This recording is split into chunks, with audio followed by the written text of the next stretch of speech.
here is a mid-sagittal section of the brain, okay, mid-sagittal section. We're going to start with various internal structures. We can see that we've actually sectioned the brain so that you can see the frontal lobe, parietal lobe, occipital lobe of the brain.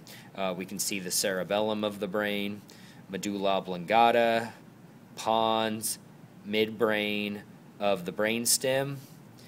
This area in the middle here would be the diencephalon locations. Okay, so brainstem, diencephalon, and then cerebral cortex out here. Looking at structures, we can see the optic chiasm has been sectioned here. Okay, so the optic nerve to the optic chiasm. This section right here of the diencephalon is the hypothalamus.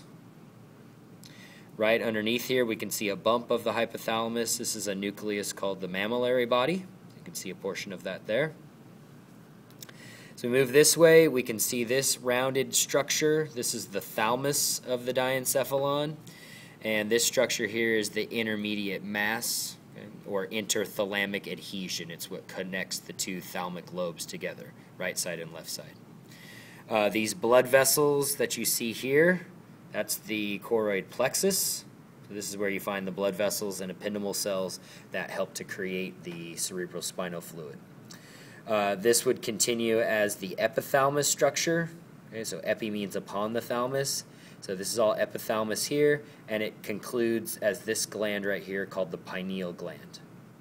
So we have hypothalamus, thalamus, and epithalamus concluding as the pineal gland.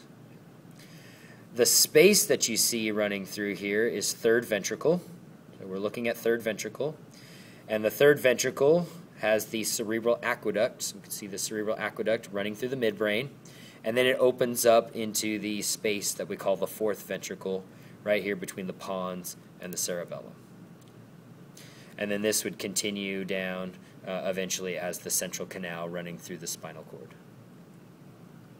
This white matter tract that we see here, this is called the corpus callosum. This is what connects the right side and the left side of the brain together. This area of tissue right here, this is called the septum pellucidum. This divides your lateral ventricles. And then this area right here of brain tissue, this is called the fornix of the brain. And this is what helps connect areas of the limbic system. So we have corpus callosum, septum pellucidum, fornix.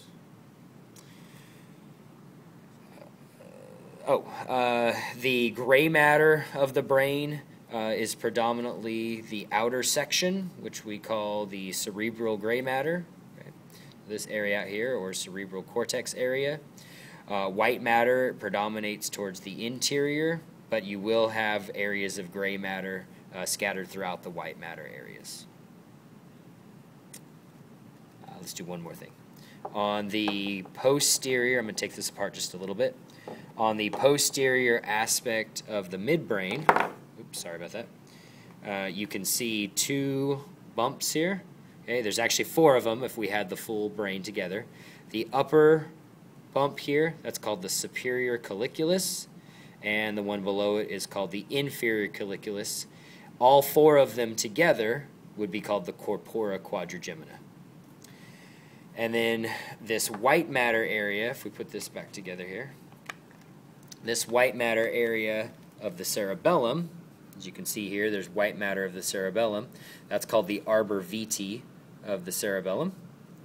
And then the outer portion of the cerebellum would be the superficial gray matter.